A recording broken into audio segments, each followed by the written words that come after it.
ICICI assistant bank manager को ठकई 75,000 टंका ठकी नेले अदृश्य लुटेरा साइबर क्राइम रो शिकार होइथिबा जानिबा परे थाना रे अभियोग करिसंती। अभियोग आधार रे एक मामला रुजु करी तदंत करुछि केन्द्रापड़ा सदर थाना पुलिस। केन्द्रापड़ा सदर थाना अंतर्गत डेराबिस ब्लॉक गुहाल सिंह बलदेव बिहार रो अर्पण कुमार दास आईसीआईसीआई बैंक रे असिस्टेंट मैनेजर भावे चाकरी करती।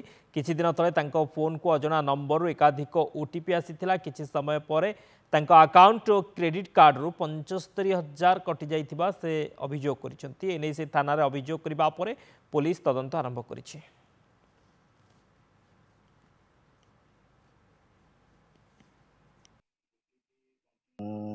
शनिवार दिन 9:48 पाखापाखि टाइम होता बाय ऑटोमेटिक मो मोबाइल ओटीपी कंटिन्यूअसली आसवा लगिला।